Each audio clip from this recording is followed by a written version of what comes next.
Senhoras, senhores, queridas irmãs, queridos irmãos espíritas, jovens, nossos votos cordiais de muita paz.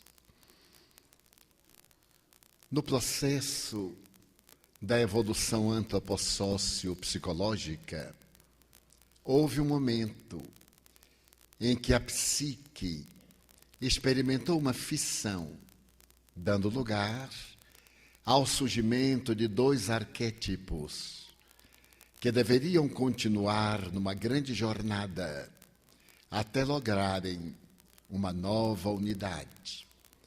Referimos-nos ao ego e ao self. Esses dois arquétipos foram criados pelo eminente neurologista e psiquiatra suíço de Zurique para poder definir aquilo que somos e aquilo que aparentamos. O eixo ego-self constitui essa grande dualidade que um dia voltará a fundir-se na unidade de um self que adquire a plenitude, o estado luminoso ou de iluminação, como estabeleceu o eminente pai da psicologia analítica. Mas antes dele, Plotino, o emérito discípulo de Amônio Sacas, que nasceu no Egito, fundador da escola neoplatônica de Alexandria, havia asseverado que a ciência e a inteligência são insuficientes para entender o uno. Somente através da emoção é que se pode penetrar nessa unidade de onde tudo e todos nos originamos. A escola neoplatônica de Alexandria teve por meta essencial restabelecer a grande proposta da grandiosa escola que procurou demonstrar a realidade filosófica da vida, estruturando o ser nas bases profundas de uma realidade dupla, conforme o conceito socrático platônico. Porque o grande problema da criatura humana, ainda hoje, é a criatura humana. Para poder entendê-la, nasceu a filosofia. E para que a filosofia pudesse explicar a realidade do ser, surgiu a grande interrogação: a vida é escrava da morte ou a morte é apenas o fenômeno biológico da vida? Antes de Sócrates, nós vamos encontrar em Anaxágoras o pensamento extraordinário do pioneiro da física quântica, há aproximadamente 2.300 anos. Este homem incomum, pré-socrático, dizia que tudo que existe no invisível, nós encontramos no visível. E tudo aquilo que existe na parte, encontra-se no todo. Ele era o pioneiro do holograma e das apresentações da física nuclear contemporânea. Mas este homem genial foi perseguido e condenado à morte pelo crime de dizer que o Sol era maior do que o Peloponeso, a montanha da Grécia. De certo modo, é ele um dos pais primitivos da astronomia, da astrofísica. Mas logo depois, quando Sócrates começou a investigar a realidade da criatura humana, descobriu que a vida tem um sentido psicológico profundo, que é a ética moral. Se não existir uma ética moral como sendo base para a afirmação da realidade do ser que somos, a vida perde o seu significado. E por isso mesmo Sócrates havia estabelecido que o ser humano apresenta-se numa dualidade. O ser, que é permanente, e o não ser, que é transitório. O espírito e a matéria. Mas esse ser que é permanente provém do mundo das ideias, que é o mundo inicial, o mundo causal, o mundo real, para onde tudo retorna. Sendo ele o grande sofista, que através da sua doutrina maiêutica convidava os discípulos à reflexão. Através de Platão, seu discípulo emérito, tomamos conhecimento da sua vida admirável, da sua dedicação ao bom, ao bem e ao belo, e daquilo que mais tarde será considerado como uma das futuras bases do cristianismo e a posteriori do espiritismo. Porque Sócrates, acreditando que o ser não se extingue com a morte, procurava demonstrar que alguns seres que houveram desencarnado retornaram à Terra e alguns deles com ele se comunicava. Fez-se célebre a história do seu daimon, daquele ser angelical que o guiava na maioria das dificuldades de decisão e que o ajudava mesmo na compreensão do pensamento filosófico. Foi Platão, o seu emérito discípulo nos jardins de Academos, que nos dá uma ideia da grandiosidade de Sócrates. Isto porque, à semelhança de Jesus, ele nada escreveu. A sua vida era tocada pelo desejo de encontrar-se a harmonia, de preservar-se o belo e de estabelecer-se uma ética de comportamento compatível com os padrões da felicidade. Condenado a beber cicuta, porque estaria pervertendo a juventude, ao convidá-la a não obedecer aos 70 tiranos que governavam Atenas, ele enfrentou a morte com naturalidade, demonstrando que morte é vida, e quando o meritíssimo juiz o condenou no processo à morte, ele respondeu sofisticamente: mas, excelência, todos nós, quando nascemos, já nascemos condenados à morte. E enfrentou-a com a dignidade daqueles que viverão, todos nós, indubitavelmente. Platão, por sua vez, procura demonstrar a necessidade de, não apenas, acreditar-se nessa dualidade, mas também na pluralidade das encarnações.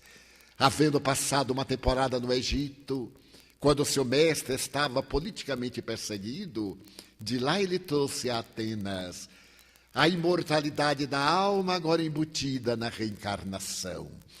E será talvez no Ocidente um dos primeiros a dizer que a vida tem o seu valor pelos nossos atos. Se não houvesse a sobrevivência, bom negócio fariam os maus. Porque depois de uma vida pervertida e cruel, tudo terminaria no nada. Mas para eles, a realidade da vida é muito mais pungente e severa, porque depois da morte ela prossegue e o ser retorna ao proscênio terrestre para dar lugar à atividade de desenvolvimento do eu profundo. Mais tarde, Aristóteles, por sua vez discípulo de Platão, o Estagirita, irá dizer-nos que há uma terceira partícula que constitui a criatura humana, que é a inteléquia, e abre o pensamento à realidade transcendente do ser e da vida. O Oriente, por sua vez, resolveu a problemática da criatura humana de maneira muito mais fácil, através da própria revelação. Na intimidade dos santuários dos templos caldeus, assírios, babilônios, egípcios, ou na intimidade das preocupações profundas dos hebreus ainda mergulhados no grande êxodo pelo deserto, aqueles que eram denominados mortos retornaram e estabeleceram as diretrizes da felicidade para o amanhã através de uma vida digna, toda ela trabalhada dentro dos códigos da ética que constituem a lei da natureza. Dessa maneira, quando Jesus Cristo vem ter a terra, ele procura demonstrar que é também a unidade. Eu e o Pai somos um, porque não havia em Jesus essa diferença do eixo ego-self. Ele era a plenitude e teve a ocasião de muito bem defini-la quando asseverou que antes que nós fôssemos, ele já era. A mensagem arrebatadora do cristianismo assinala uma era em que nós podemos perceber que é possível superar os limites do nosso ego e alcançar a realidade do ser que em legitimidade nós somos. Nada obstante, aquela mensagem de ternura, feita de amor decantada no Sermão das Bem-aventuranças, depois de 300 anos, experimentou a constrição sociopolítica, desde o momento em que Constantino a considerou livre para agir no Estado e logo depois para poder ser parte do próprio Estado. A palavra de Jesus, que rutilava na alma de 1 milhão de mártires, que foram conduzidos à fogueira, atirados às arenas, despedaçados pelas feras. Aquela palavra dúlcida e nobre foi modificada pela problemática dos dogmas, das paixões humanas, pelas imperfeições das criaturas, que ao invés de viverem o cristianismo, adaptaram-no ao seu modus vivendi, a prejuízo da qualidade da própria mensagem. É quando, então, a partir de 1744, um homem notável na Suécia, considerado um dos maiores sábios do seu tempo no seu país, tem a oportunidade de receber uma revelação.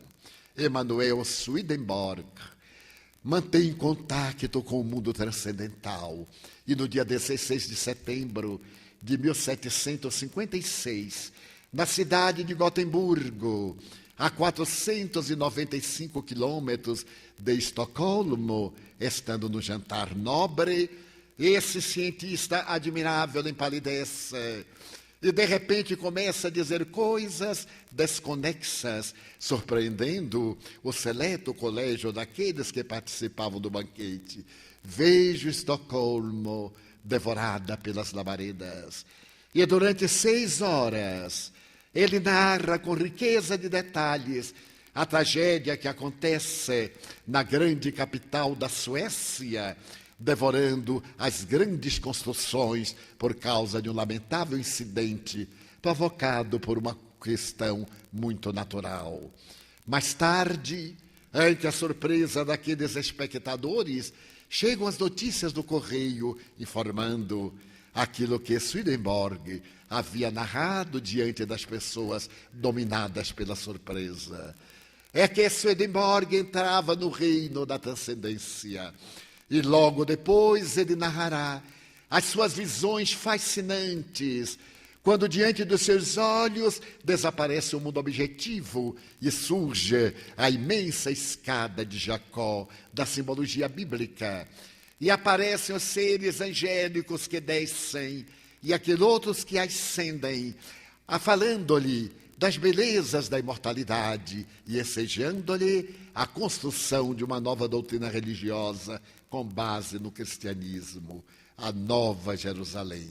Swedenborg é um dos primeiros narradores nos tempos modernos da vida transcendental. E para surpresa daqueles que têm a oportunidade de compulsar a sua obra, vão encontrar as narrações formosas na linguagem moderna, portanto, do século XVIII, repetindo a façanha inesquecível de Dante Alighieri. Esse homem fascinante, considerado o pai da literatura italiana, que nasceu na cidade de Florença, em pleno século XIII, que teve a vida de um grande apaixonado platônico, desde a vez que ele teve a ocasião de ver Beatriz, uma menina de 8 anos, quando ele deveria estar aproximadamente com 16, e nasce uma paixão. E esse homem que se casa, que constrói a sua vida, que apresenta uma proposta política para o seu país, porque Florença era um país independente do conjunto italiano, ele então tem um sonho de narrar a realidade da vida cristã post-mortem. E através de uma fantasia mental ou de um desdobramento da personalidade, ele vai levado por Virgílio, o poeta latino, a conhecer os abismos da degradação humana, as hienas infernais. Coloca na entrada do inferno a frase lapidar: aqui desaparece a esperança. E começa a narrar as dores ultrizas que aguardam quaisquer pessoas, religiosas ou não, que deverão passar pelo suplício da amargura, da consciência de culpa, pelo resgate através do fenômeno perverso do sofrimento, pelos males que haja praticado na terra. E sendo ele levado pessoalmente em desdobramento espiritual, portanto, na colocação antiga do corpo astral, ele vê in loco as aflições inconcebíveis que são infligidas àqueles que se transformaram em réus de si mesmos. Ali então ele contempla apavorado a angústia da perda da paz, a ausência absoluta de qualquer esperança, porque o inferno tinha um sabor de eternidade. Mas, confiado na misericórdia divina, posteriormente Virgílio leva-o ao purgatório, uma região intermediária, onde as almas têm oportunidade de arrepender-se do mal que praticaram e deslocar-se talvez mais tarde para o reino dos céus e das delícias, ou no caso de perseverar na mesma situação deplorável, serem conduzidas às hienas infernais. Desencarna Dante Alighieri, e a Divina Comédia torna-se uma obra-prima da literatura italiana, contribuindo grandemente na formação da própria língua neolatina. E um dia, seu filho Jacobo, que estava ainda tocado pela ausência do pai, tem um sonho. O pai aparece-lhe e diz-lhe que a obra não está completa. Ele houvera escrito 12 outros cantos a respeito do céu. E diz-lhe que vá à sua residência e que encontrará na parede um cofre embutido, disfarçado por uma esteira colocada sobre ele. Ali dentro estão os doces cantos do céu. Jacopo desperta, corre ao advogado de seu pai, assim narra Boccaccio. E quando os dois chegam à residência em que viveu o poeta triste e melancólico, encontram a complementação da Divina Comédia. Seu poeta latino, Virgílio, levou ao inferno e ao purgatório, é Beatriz que o leva ao reino dos céus. Angelical, na sua pulcritude, ela conduz o poeta para poder perceber a divindade das suas manifestações plausíveis do entendimento humano e também as grandes compensações que são reservadas àqueles que são fiéis. A obra, apresentada mais tarde, no século XVIII, pelo grande místico que foi Swedenborg, faz-nos lembrar as mesmas narrações de Dante Alighieri. Jesus houvera dito, conforme anotara João no capítulo 10, credes em Deus, crede também em mim. Na casa de meu pai há muitas moradas, pois que senão eu vos teria dito, vou preparar-vos lugar. Mas eu sou o caminho, a verdade e a vida, e ninguém entra na casa de meu pai, senão através de mim. Era Jesus demonstrando a pluralidade dos mundos habitados, mas também a interface desses mundos vibratórios que interpenetram os denominados mundos materiais em outra dimensão. Caberá ao insigne codificador da doutrina espírita, Allan Kardec, repetir as mesmas lições que foram colocadas por Plotino, por Anaxágoras, por Sócrates, Platão, Aristóteles, e também confirmar as maravilhosas revelações de Dante Alighieri e de Swedenborg, asseverando que nós viemos do mundo causal e que retornaremos a esse mundo com o patrimônio que acumularmos durante a nossa vilegiatura carnal. A doutrina espírita chega para restaurar o cristianismo, que ainda não fora vivido em toda a sua grandiosidade, exceto daqueles 3 primeiros séculos de martirológio, de abnegação, de dedicação total dos que se fascinavam pelo reino de Deus e optavam por consegui-lo, deixando no plano secundário a vida material. O Espiritismo nascendo através de uma observação científica, perfeitamente compatível com os padrões do século XIX, porque merece recordarmos que no mesmo dia 31 de março de 1848, por ocasião dos fenômenos dos raps em Hydesville, em Nova York, na casa da família Fox, em Londres, na Sociedade Dialética, Karl Marx apresenta o seu Manifesto Comunista. A mim me parece fascinante quando nasce uma dialética de natureza materialista para poder atravessar a história por meio da economia, propondo uma outra civilização filosófica baseada na negação da vida imortal. E nesse mesmo dia, do outro lado do oceano, os imortais virem comunicar-se para dizer que a vida continua e que todas as experiências que são negadoras fracassam diante da realidade dos fatos. O pai da psicologia americana, imediatista, positivista, William James, teve ocasião de elaborar uma frase extraordinária entre as muitas da sua psicologia humana. Disse ele que basta o acontecimento de um fato para sobrepor-se a toda negação. Todos sabemos que os corvos são negros. Não é necessário, para poder dizer que existe um corvo branco, que nós apresentemos todos os corvos negros da humanidade. Basta que apresentemos um corvo branco e logo teremos demonstrado a tese que nem todos os corvos são negros. Desta maneira, o Espiritismo fere o materialismo de maneira certeira, apresentando o fato da imortalidade, que se multiplicam em fenômenos constatados no laboratório da mediunidade.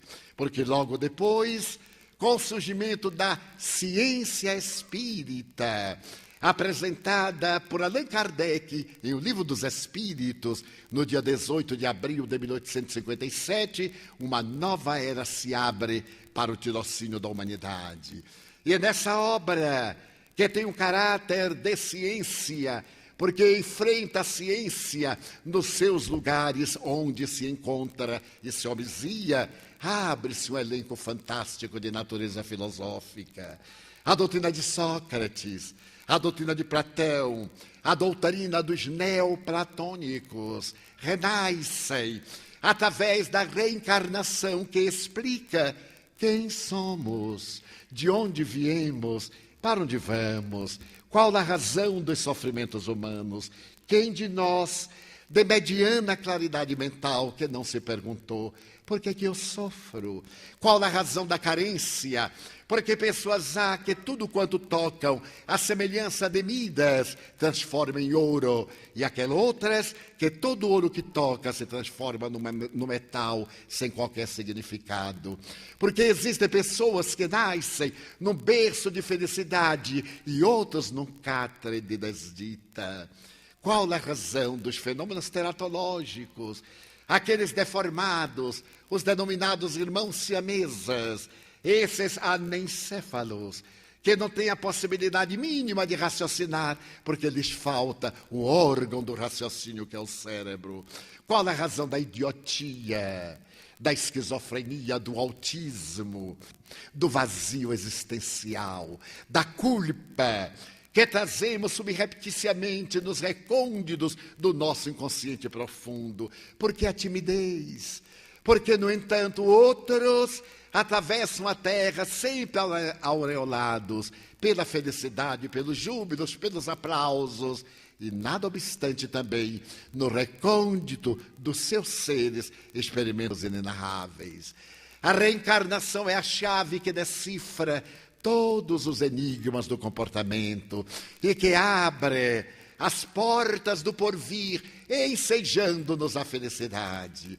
As doutrinas religiosas asseveraram-nos que a terra era um vale de lágrimas, era um lugar de punição, que a vida física era um castigo divino, através do qual deveríamos, por meio da penitência, dos suplícios, depurar-nos, quando o Espírito veio dizer-nos que a terra é uma abençoada escola, ainda inferior, porque os espíritos que a habitamos ainda somos inferiores, mas que se vai desenvolvendo, cresce, que evolve como as suas criaturas e que em breve estará numa situação de beneficência, de progresso, que é um mundo de regeneração, avançando na direção dos mundos felizes que nos esperam.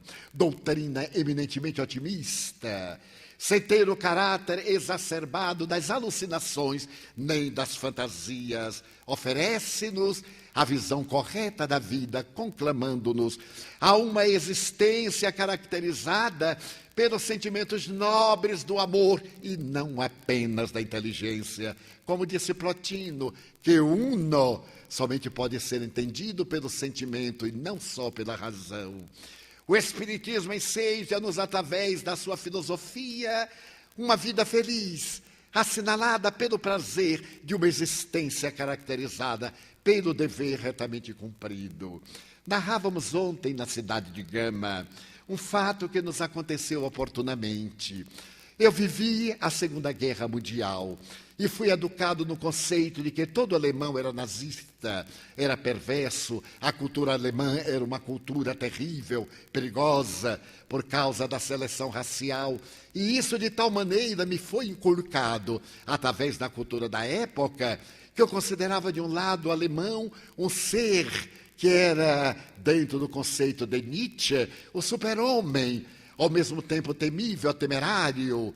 E quando, pela primeira vez, eu me encontrei em Berlim para proferir uma conferência com tradução na Universidade de Berlim, eu tremia e dizia, mas eu não tenho condições de falar a esta raça superior. Estava embutido no meu inconsciente a característica de que do terceiro mundo, de um mundo ainda muito inferior, o que é que eu ia dizer à raça alemã na universidade? Mas, como me haviam sido apresentado um tema, fizemos a abordagem, o tradutor era um intérprete muito feliz, depois houve algum debate, e ao terminarmos, quando se encerrava aquele evento, eu estava imensamente feliz, porque não me foi feita uma pergunta embaraçosa. Ali era a residência do materialismo, as teses de Schopenhauer, de todos aqueles pensadores do passado, como Nietzsche, com as suas características negadoras, estavam presentes, mas ninguém menoscabou a proposta espírita que eu havia apresentado. Então, embora sorrisse para o auditório, eu orava e dizia, meu Deus, que bênção! Muito obrigado, Senhor. Muito obrigado pela bênção que me acabas de oferecer. E nesse momento de quase êxtase, aparece o espírito Joana de Ângeles, que me pergunta, tu estás feliz? Eu disse, como não? Graças a Deus eu consegui sobreviver. Não me equiparei aos alemães, mas eles ouviram-me com atenção, fizeram perguntas muito bem elaboradas, perguntas inteligentes e próprias, mas a minha maior felicidade é que eu não criei qualquer problema para o bom nome do Espiritismo. Então, Joana de Ângeles me disse jovialmente, meu filho, já que tu estás tão feliz com o bem que te aconteceu, permite-me dar-te um conselho. Agradece a Deus o mal que não te aconteceu, porque bastava que um pneu furasse quando vinhas para cá e chegarias tarde. Qualquer impedimento, então agradece a Deus o mal que não te aconteceu. E a partir de agora, passa a agradecer a Deus o mal que não te aconteceu. Eu fiquei fascinado. E a partir de então, eu sempre agradeci o bem, mas também o mal que não me acontecera. Estava em Londres não há muito, e ao realizar uma conferência, eu citei este fato, que me pareceu fantástico no meu limite intelectual. E ao terminar, Uma senhora escocesa chamou-me ao lado e disse: Mr. Franco, chamei de imediato o intérprete, porque não falo inglês. E logo começamos a conversar. O senhor agradece a Deus todo o bem que lhe acontece? Sim, senhora. E o mal que não lhe acontece? Sim, senhora. Pois, Mr. Franco, eu desejo dizer-lhe que eu agradeço a Deus o bem que me acontece, o mal que não me acontece e o mal quando me acontece. Eu então levantei o sobrolho e ela concluiu: sabe por quê, Mr. Franco? Porque só me acontece o de que eu tenho necessidade para evoluir. Ela era mais espírita do que eu. Porque eu nunca havia pensado nisto. Então, o mal que me acontece é um bem, porque nada nos acontece fora da lei de causa e efeito. Eu então olhei para aquela senhora escocesa e admirei-lhe a inteligência, o brilho, a filosofia espírita colocada nesta situação, porque invariavelmente maldizemos daquilo que nos causa apuros, que nos aborrece, que nos desagrada, quando, no entanto, são as lições preciosas de lapidação do caráter. E a partir daí, eu passei a agradecer o bem que me acontece, o mal que não me acontece, o mal que me acontece e tudo que vem acontecer, para assim eu ficar em paz de consciência. É a filosofia espírita ensinando-nos a esse processo de desenvolvimento intelecto-moral, como assevera Allan Kardec, que nos propicia lutar sempre contra as nossas imperfeições. Mas, ao mesmo tempo, esta ciência maravilhosa, que nos dá uma filosofia otimista, é portadora de uma ética moral de natureza religiosa, porque ressuscita os ensinamentos de Jesus, demonstra que cada um de nós é um universo, é parte do uno, sendo uno também do grande uno. É um pouco complicado, mas graças a isso, a nossa unidade pode vivenciar a unidade cósmica, a unidade do amor de Deus, que se encontra íncito em nosso âmago, no ser mais profundo. Então o Espiritismo vem nos dizer que existem mundos de provação, mundos de regeneração, mundos felizes, mundos primitivos. E esses mundos de onde nós tivemos oportunidade de vir, alguns, ou para onde retornaremos nessas sucessivas camadas vibratórias, cercam-nos e convidam-nos a reflexões profundas, porque são mundos habitados por seres espirituais que interferem em nossas vidas, interferem de acordo com o nosso padrão de natureza moral, graças às nossas realizações de natureza emocional, porque somos seres que mantemos um intercâmbio direto, constante e contínuo com aqueles que se encontram desvestidos da matéria. Ao ser apresentada a doutrina espírita, mesmo quando ainda não conhecida, em Londres, aparece uma obra fascinante, falando-nos desses mundos que são caracterizados pelos diversos processos de evolução. A vida além do véu, do reverendo Staton Moses. Esse homem que era dedicado à religião, que vivia mergulhado no pensamento cósmico e que pregava também o inferno, que pregava o céu, de repente é arrebatado e retorna dos transes profundos para nos falar dos mundos paralelos, desses mundos espirituais que nos envolvem, nos quais nós nos agitamos e realizamos o nosso desenvolvimento espiritual, quase que concomitantemente. Uma outra obra sensibiliza a opinião pública inglesa e depois a opinião mundial, apresentado por uma jovem médium, Elizabeth de Perrance. A sua obra Do País das Sombras relata-nos as maravilhosas experiências da sua incomparável mediunidade. A médium que conseguiu converter grandes cientistas, especialmente o célebre cientista que era físico, Jomer, e que nos oferece mais tarde uma obra extraordinária na sua área, a física transcendental. Esta notável Elizabeth, que materializava os espíritos praticamente à luz do dia, que materializava plantas que permaneciam vivas por mais de uma semana, até que se decompusessem em contato com o oxigênio do ar e a claridade da luz. Experimentou momentos de grande aflição, quando numa das materializações fantásticas que realizavam, o espírito materializado de uma jovem mulher fascinou de tal forma um repórter que estava presente, que ele a abraçou, dominado por um impulso de licenciosidade moral, e ela fugiu dos seus braços e retorna à cabine, deixando a médium com uma problemática pulmonar. É nesse período que se lhe instala a tuberculose pulmonar, e ela deixa o clima úmido de Londres e vai passar uma temporada em Florença. Ali realiza sessões monumentais, sob o controle de cientistas absolutamente materialistas. Mas ela narra também as experiências da vida que se desdobra nesse país de sombras da nossa imaginação. Quando então o Brasil apresenta médiuns notáveis, fazendo narrativas equivalentes, e aparecem os nobres romances de Zilda Gama, a sensitiva que traz do além-túmulo Victor Hugo, com os mesmos caracteres linguísticos e o estilo extraordinário do grande gênio, do grande vate latino. É nesse período que vai aparecer Nosso Lar, a obra grandiosa do espírito André Luiz, narrando-nos dessas experiências da vida fora do corpo físico. Nós que estávamos acostumados a pensar ser o campo material, o campo real. E André Luiz, o médico sanitarista que viveu no Rio de Janeiro e que depois da desencarnação mantém contactos psíquicos com o jovem médium de Pedro Leopoldo, que dialoga com ele. E um dia o médium lhe pergunta: como é o nome do senhor? Tão fascinado estava com a presença desse espírito nobre.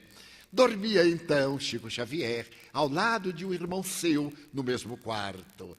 No momento deste colóquio, seu irmão, por parte de pai, estava adormecido, e o espírito nobre, que desejava o anonimato, olhou para o irmão de Chico dormindo e disse: chama-me André Luiz, o nome do teu irmão. E a partir daí, nós vamos conhecer esse espírito admirável que nos traz a revelação da vida além do véu e tira a sombra do país de lá, para que nos possamos preparar para a grande viagem de volta, para que logremos realizar a fusão do ego no self e mantenhamos a nossa individualidade de espírito eterno, ou melhor, de espírito imortal, assinalado pelas bênçãos de Deus. E surge Nosso Lar.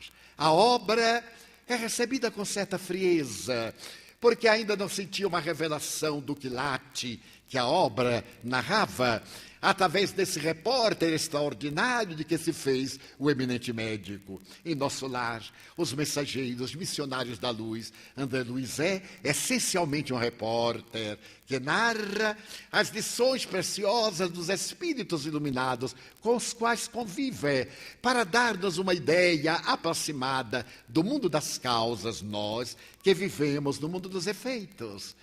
E a partir então de Nosso Lar, a reação logo se fez de imediata.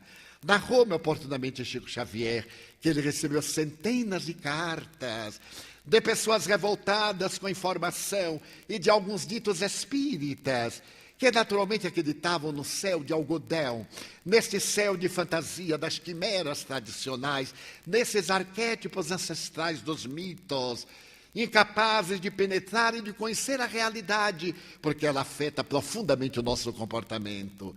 E o Chico, assustado, da pequenina Pedro Leopoldo, acusado de mistificador, de farsante, de ser um alucinado que trazia as páginas absurdas da sua imaginação em delírio para poder oferecê-las como se fossem da realidade, ele fica receoso, e quando André Luiz lhe fala que pretende escrever um outro livro, o segundo, Os Mensageiros, ele recusa-se. Não posso, meu irmão. O livro foi mal recebido. Eu tenho uma vasta correspondência de pessoas acusando-me de farsa, de pessoas criticando-me, dizendo que são delírios. Eu me recuso. E por que te recusa, Chico? Porque não tenho certeza. Claro que eu tenho certeza do irmão, do benfeitor, mas eu não sei exatamente como é esse mundo a que o senhor se refere. Ele disse, não há problema, Chico, eu te levarei lá. Tu vieste de lá e te olvidaste, mas eu te refrescarei a memória, com permissão de Emmanuel, levando-te no aeróbus. E Chico descreve-me o aeróbus e narra que naquela noite, adormecido através de passes magnéticos que lhe foram ministrados pelo Espírito André Luiz, desloca-se do corpo, através do desdobramento parcial do ser que somos, e levado até o aeróbus que o aguardavam num ponto especial da cidade de Pedro Leopoldo, ele agora vai atravessar a distância. Eu naturalmente pensei que fizesse uma grande vertical na direção de nosso lar. E ele disse, não, ele foi obedecendo à rotação da Terra, como mais tarde os foguetes iriam demonstrar ao colocar em torno do nosso planeta os satélites artificiais.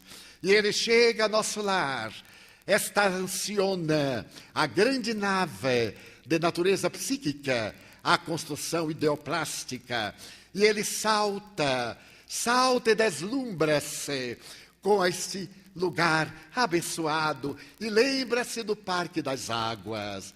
É claro que a expressão água é apenas para nos dar uma ideia aproximada, porque é muito difícil falar de coisas desconhecidas com palavras conhecidas.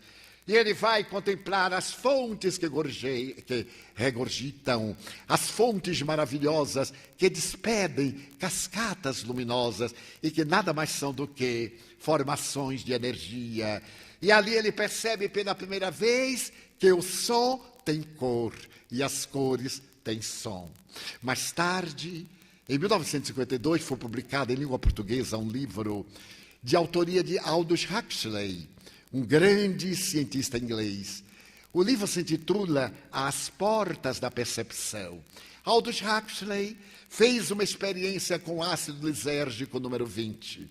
E ele narra na gravação, diante de outros cientistas, que ao se deslocar da matéria, ele entra no mundo musical. As cores vibram melodias, as melodias têm cores. Chico Xavier, em 1948, já me narrava isso, antes que o grande cientista o demonstrasse. Depois ele vai levado a algumas câmaras de retificação, aos lugares de sofrimento, onde estão aqueles que necessitam de ajustar-se à psicosfera desse mundo maravilhoso que é apenas uma colônia, uma das miríades de colônias que se multiplicam em volta do orbe terrestre. E por fim, porque se alongava a visita, naquele lugar em que há uma luminosidade estranha, embora obedeça ao mesmo fuso horário da Terra, ele se recorda do ministério, o mais elevado, e fala com André Luiz da possibilidade de visitar aquele ministério onde Clarencio administrava toda a comunidade. E percebe que há uma luz imensa que verte do alto, que se transforma em uma fronteira entre o ministério da bênção divina e a comunidade. André Luiz diz, não podes. Face à tua situação de espírito encarnado, não podes atravessar, porque isso poderia incidir no perispírito e provocar a tua desencarnação. Então ele vê as luzes, aquela musicalidade sublime e volta à terra. Ao despertar com os olhos banhados de lágrimas, ele dirá, o irmão pode escrever o que quiser. E então vêm as obras, sucedem-se entre a terra e o céu. Vêm as obras científicas. E nesse momento a paisagem terrestre do Brasil aure o conhecimento do mundo, além das dimensões físicas. A visão daqueles indivíduos extravagantes, que são policiadores dos demais indivíduos e estão sempre contra as ideias novas, lentamente foram substituídas essas posturas pela realidade do fato. Não havia nenhum pássaro branco que pudesse demonstrar que os corvos não são negros. O fato e a obra começa a ser vencida. chega a 2 milhões de exemplares, quando então, no centenário da sua vida grandiosa e apostolar, surge o filme do mesmo nome.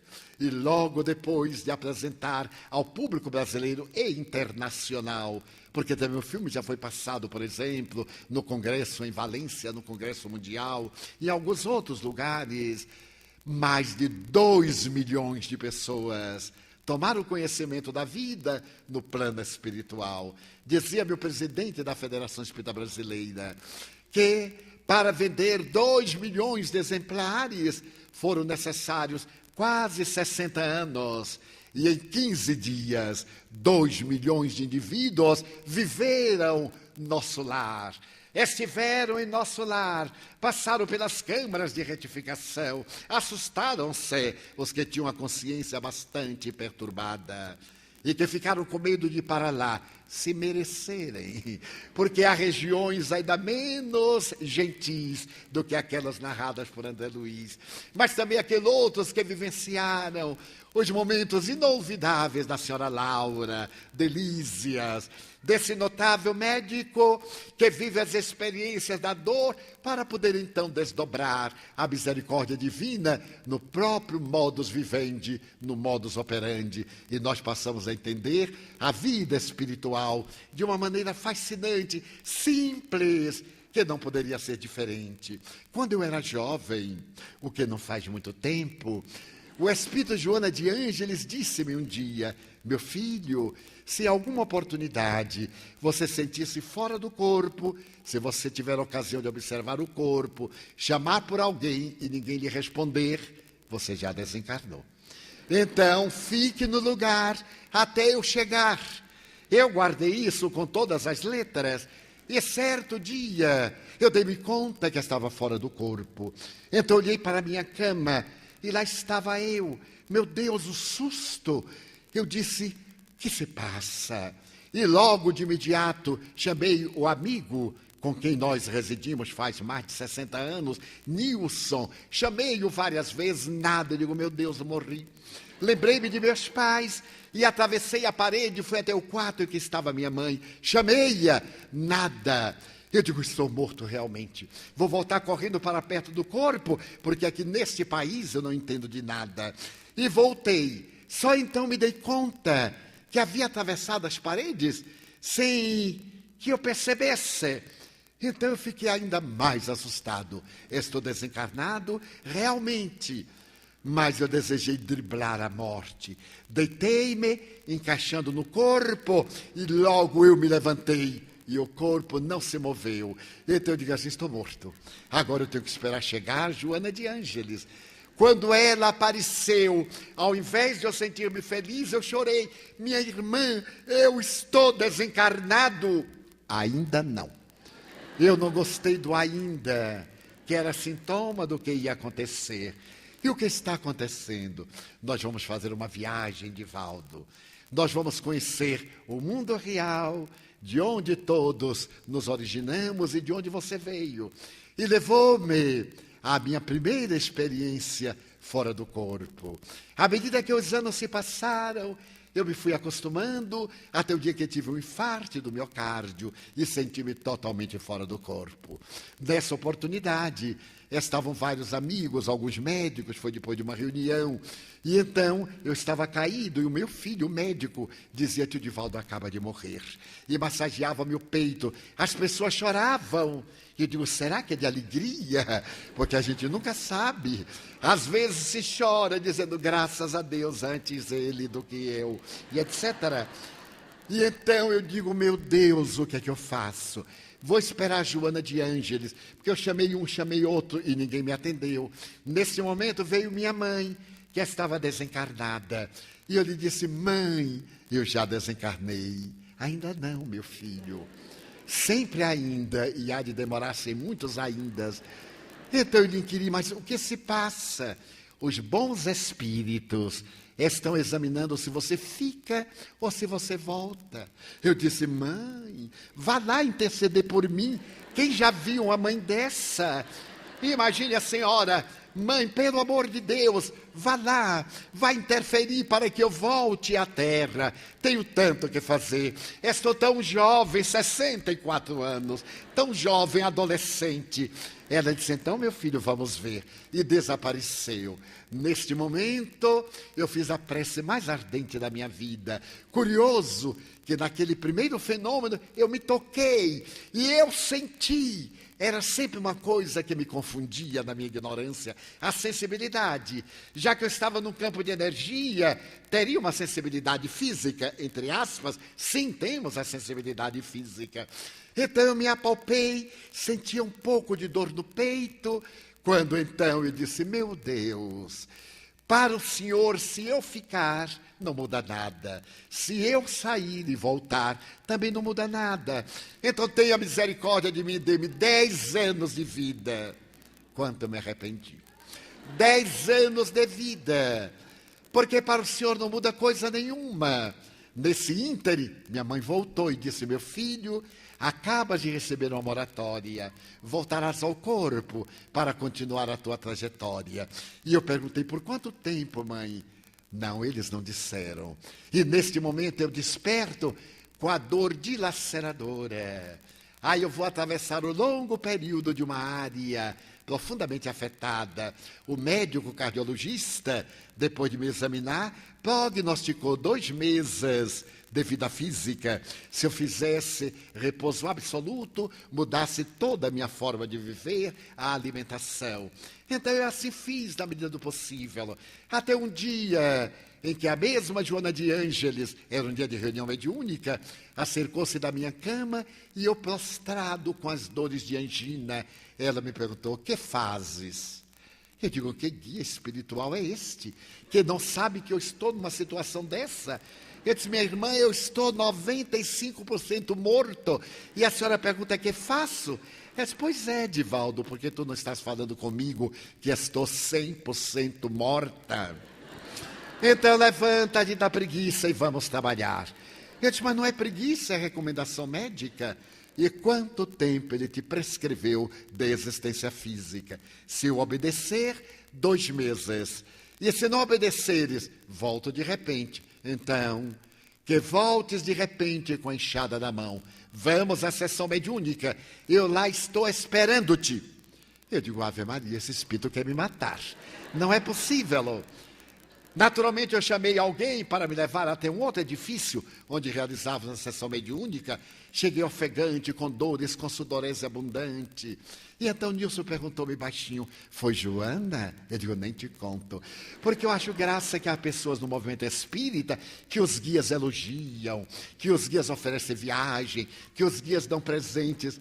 O meu, de maneira nenhuma. É de uma austeridade impressionante.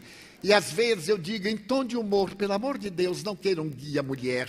E ainda mais que foi religiosa, porque está acostumada com aquela disciplina emanuelina e querem que a gente viva dentro da mesma disciplina. Muito bem, fui à reunião, participamos da atividade da reunião mediúnica, que é o momento de comunhão com o mundo espiritual. Fiz um transe, ela mesma comunicou-se por psicofonia, psicografei. Veio uma entidade muito sofrida para receber o pábulo da inspiração divina, enquanto eu me encontrava fora do corpo, entre os espíritos que se comunicavam, porque a vida continua em todas as suas dimensões. Estava fora, portanto, do mundo material, no mundo espiritual.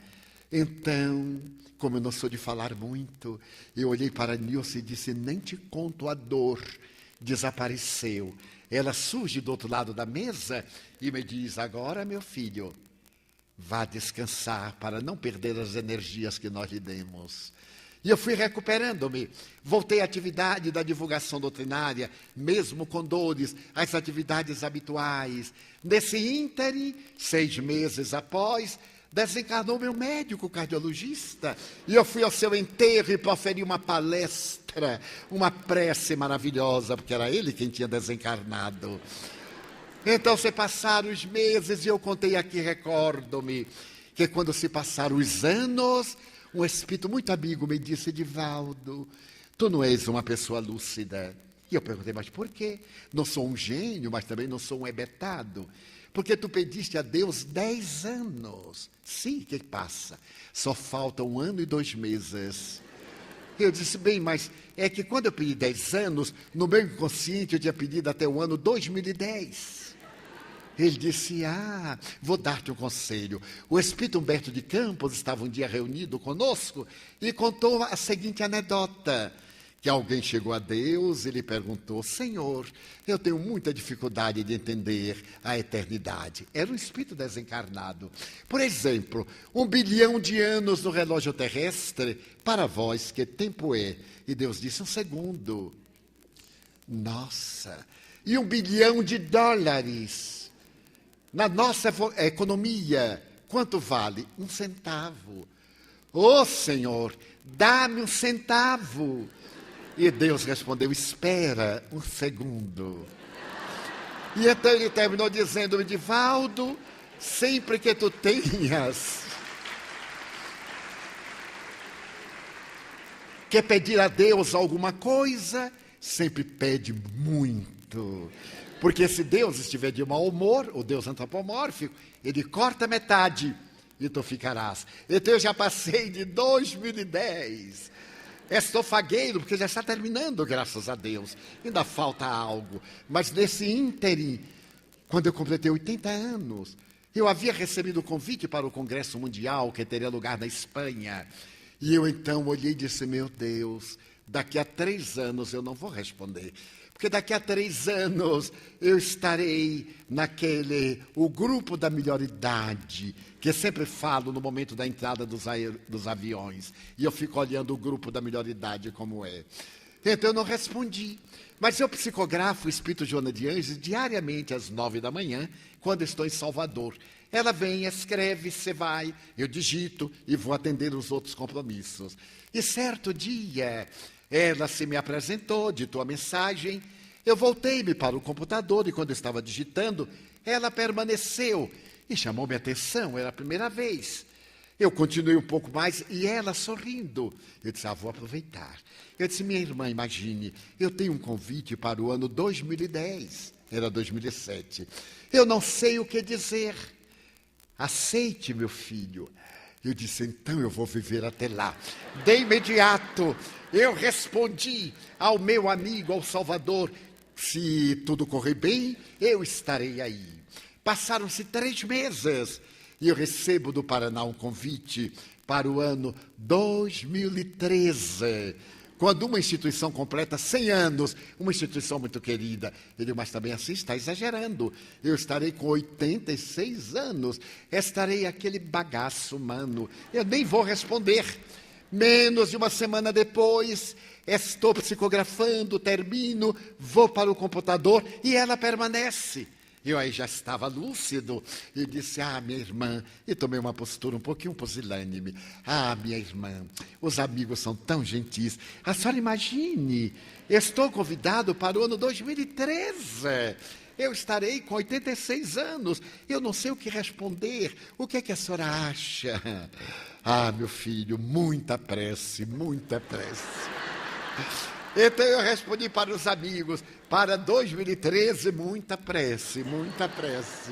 E estamos, portanto, orando. Quero dizer que o mundo espiritual é o mundo real, de onde nós viemos para a Terra e para onde retornamos todas as noites, através do desdobramento parcial pelo sono, quando nos encontramos com aqueles com os quais nos afinizamos, com aqueles que são muitas vezes nossos verdugos, nossos adversários, e nos levam a regiões dolorosas, onde experimentamos a sevícia da sua impiedade, dando lugar aos primeiros sintomas de futuras depressões, de futuras obsessões, ou somos levados a regiões gentis, onde nos renovamos, as atividades espirituais de socorro, aqueles que somos médiuns, para os desdobramentos das atividades de consolação, que são a continuação das nossas memoráveis sessões mediúnicas. Então, como disse Plotino, para podermos entender o uno só com a emoção, o intelecto e a ciência são insuficientes. É necessário, portanto, conforme aquela fissão do ego e do self, que façamos a união desse eixo ego-self, iluminando a sombra da nossa inferioridade, esse arquétipo que também está no self, que nós demos lugar ao espírito que somos, para que ele ame, para que ele realize as tarefas de autoiluminação, lutando sempre contra as suas más inclinações, como estabeleceu Allan Kardec. Vivemos um momento grandioso. A doutrina espírita, como disse Kardec, o espiritismo está no ar, está nas ondas hertzianas, podemos pegar através dos canais das televisões. O espiritismo pode adentrar-se na intimidade das nossas casas. A orientação saudável da codificação kardeciana está ao alcance da nossa mão para poder espantarmos o fantasma do sofrimento, para podermos conseguir o sorriso da felicidade, mesmo que o coração esteja banhado de lágrimas. A felicidade chegará logo depois que ressarcirmos os erros que praticamos ante os tribunais da consciência cósmica. Que período de bênçãos, apesar da violência, da drogadição, da sexolatria, do alcoolismo, apesar dos disparates, das injustiças sociais, da criminalidade, brilha uma luz diferente, apontando os rumos de plenitude para a humanidade. É o Espiritismo, trazendo Jesus de volta e convidando-nos a uma profunda reflexão, a reflexão do amor.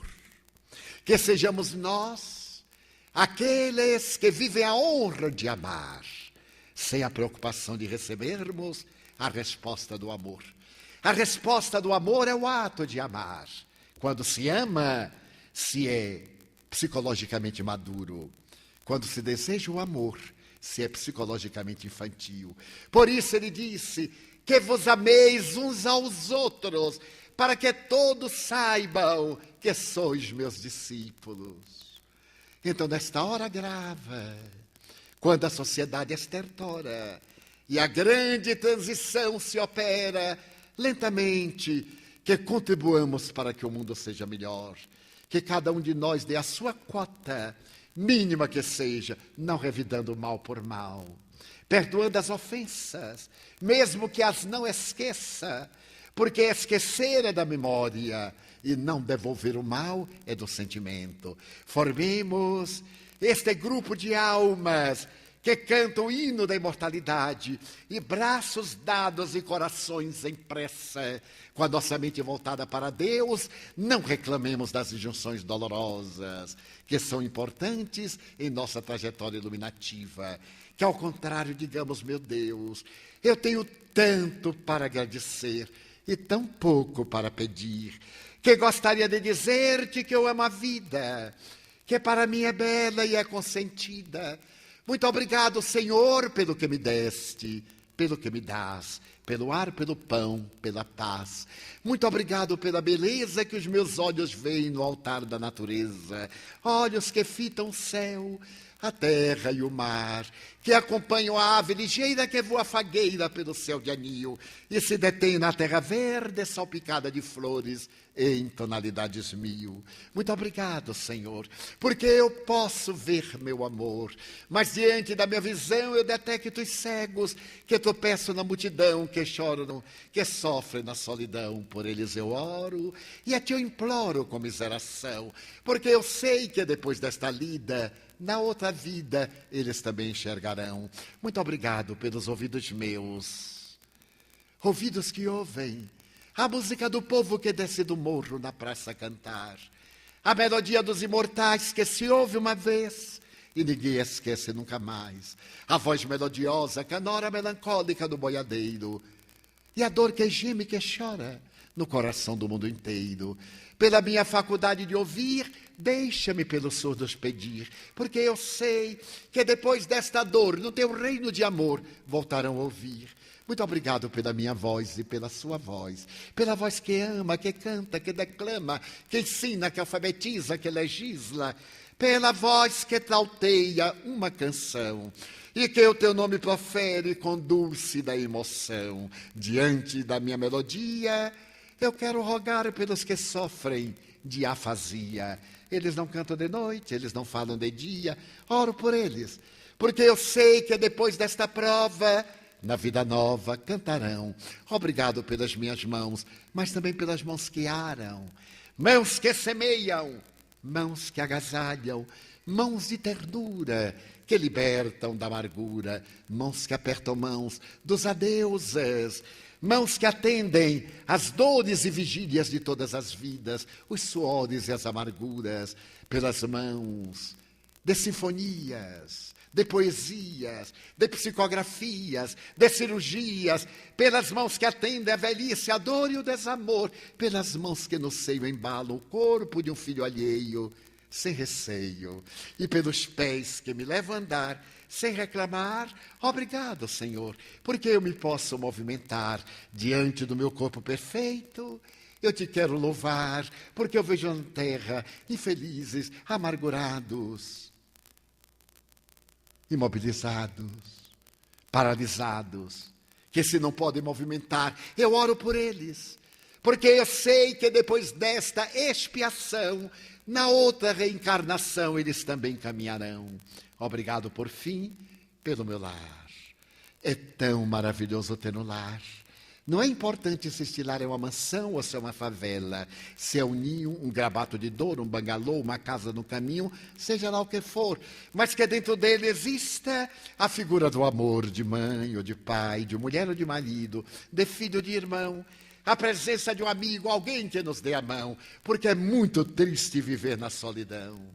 Mas se eu a ninguém tiver, nem um lar para me agasalhar, nem uma cama para repousar, nem um teto para cobrir, nem um cão para me acompanhar, nem assim reclamarei, porque eu te tenho a ti, e te quero dizer obrigado, Senhor, porque nasci, obrigado, Senhor, porque eu creio em ti, pelo teu amor, obrigado, Senhor, pela sua atenção, muito obrigado, senhores.